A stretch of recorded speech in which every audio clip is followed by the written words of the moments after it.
Hello, so I just talked about derealization for like almost 15 minutes, so I'm going to try to make this shorter, but there's just so much to say. So, this is going to be about depersonalization, where you feel like your own thoughts aren't yours and you're not you, and you have like identity crisis. So, this still sometimes happens, but I'm going to talk about withdrawal first. So, I remember I did have a lot of thoughts going in and out of my mind where I really didn't know who was putting those there. I was disconnected with what was me and what was just the Benzo stuff. So I just didn't know who I was. And then there was even more like delusional stuff where, like I talked about really quickly in the last video before I decided to stop, thinking that like God left me here like as a prank. I think that's depersonalization. I'm not totally sure. I would put it in that category. I'm not like a doctor, but the reason I put it in that category is because like that's just not normal stuff to think about for me. Like I would have never thought that before. Um, I'm sorry. I have to keep clearing my throat. That's annoying. Hopefully that can stop. But like, I I used to think like also, like I didn't really believe this stuff. At first, it would come into my mind and I would have to like think about it. And then I would just tell myself like, this is just part of withdrawal. Like it kind of mimics a schizophrenic episode.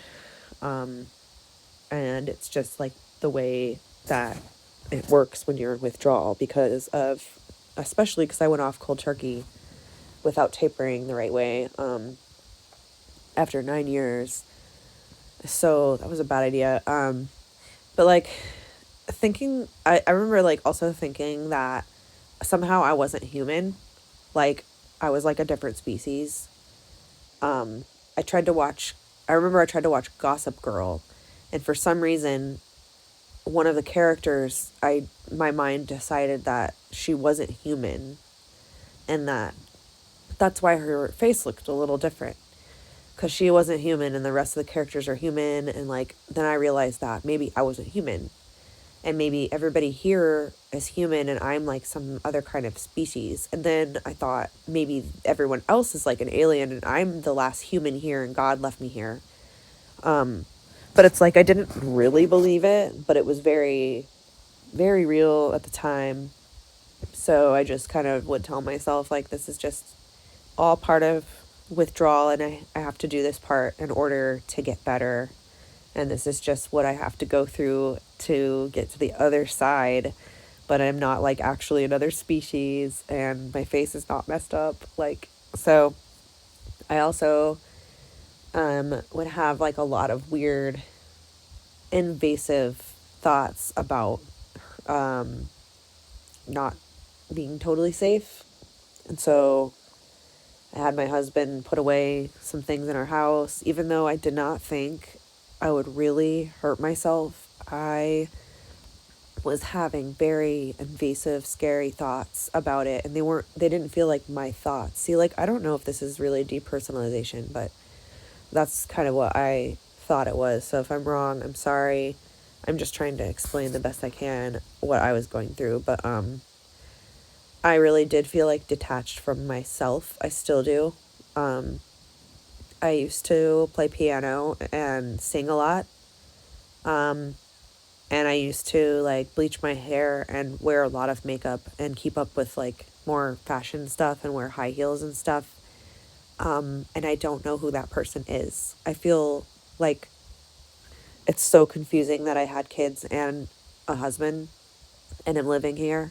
Like when I realized that, I just felt like that can't be me. There's no way that's me.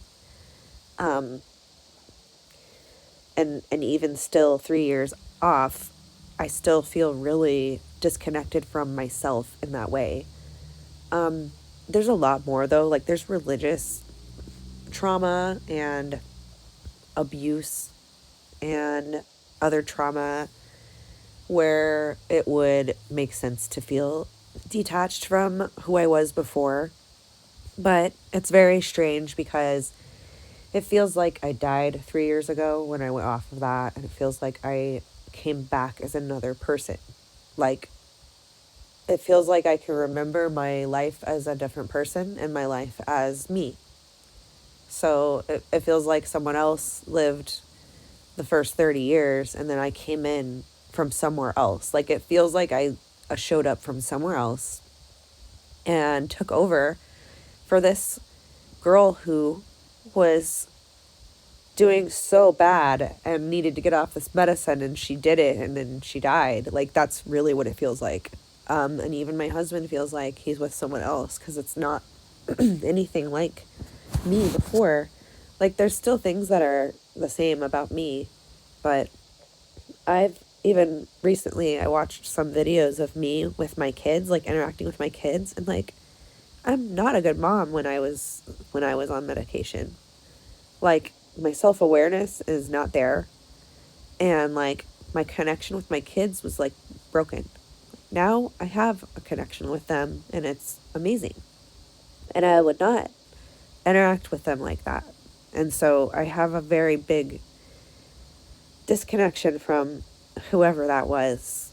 It honestly feels so strange. I was on medication for longer than 9 years too. Like, I went on when I was 17 and then I was only off a little bit, like in between that and 30. So my entire adult life, besides the last 3 years, has been like hell and on medication. And I don't know how I survived it. So there's all of that too.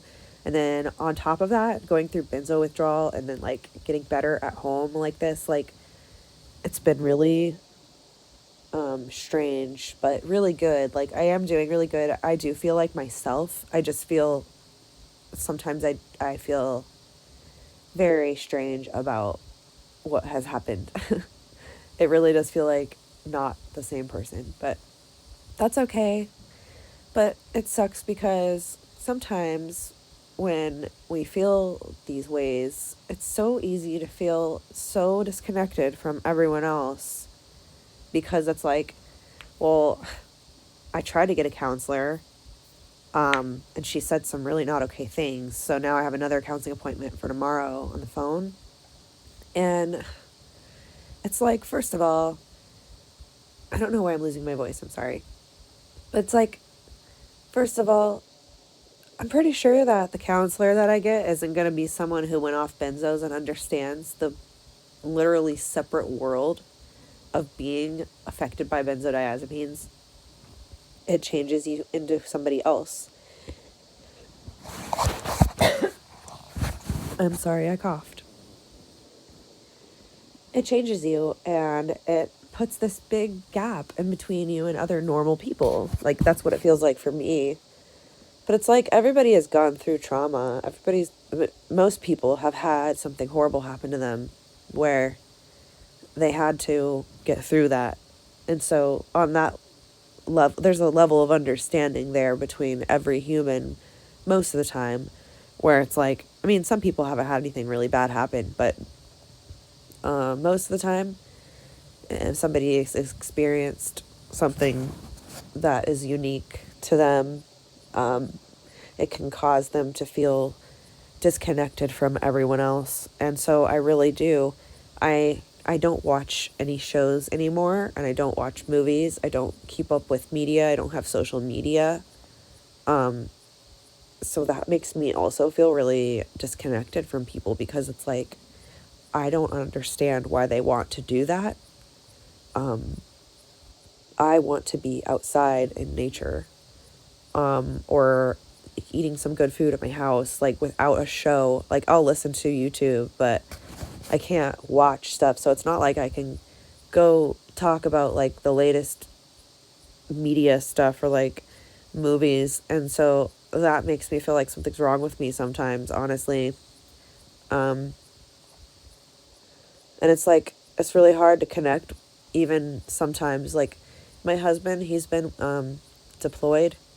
And so that to me is kind of, I've never been deployed, but I can imagine that there's definitely depersonalization and derealization that could go on, where it's like you're a normal person and now you're deployed with the military, and then you have to come home to a whole new world where everything's the same but you're different. Um, and it can be really sad because that, I mean, I'm not comparing withdrawal to being deployed at all. I'm just saying trying to connect with people, it's not about, sometimes it's not about what you've been through, but the way it made you feel. And so when my husband tells me, like, when he came back and um it's just strange and odd, like I get it. Like, I don't get it because I haven't been deployed, but I do feel like I came in from another planet like 3 years ago or something like that.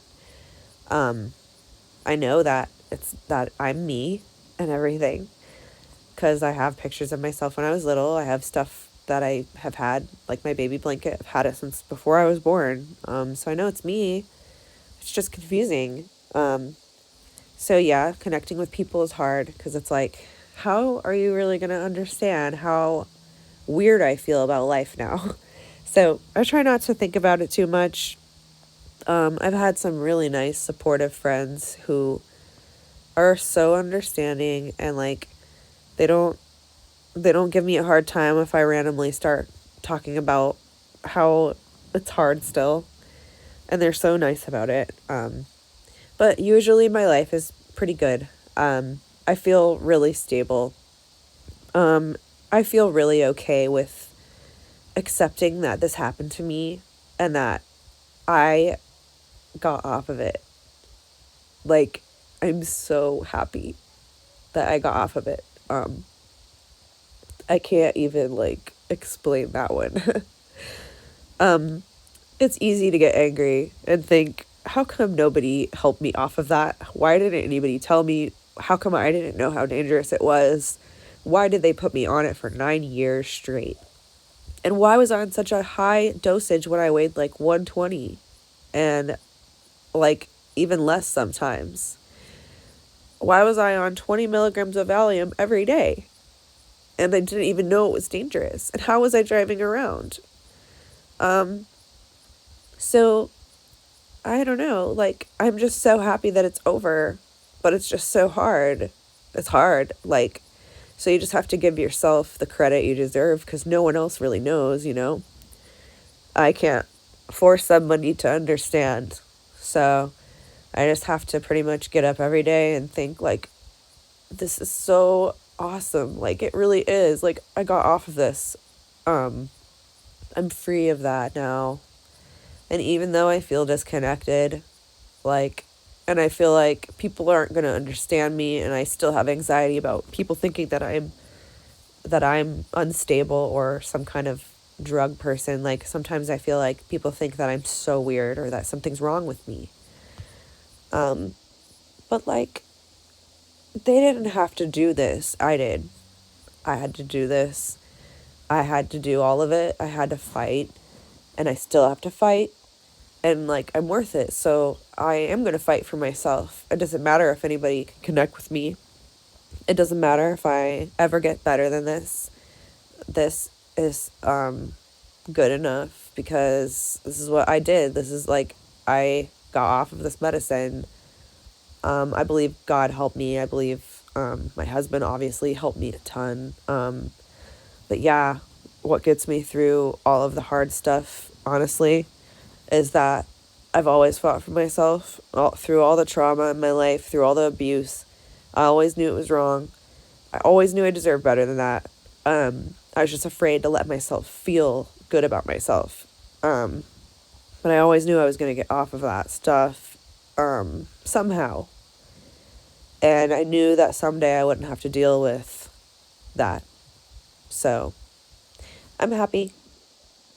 It's just still hard to feel so alone sometimes. So I'm sorry I got like upset in this. It's just the way it is sometimes. Thanks for listening.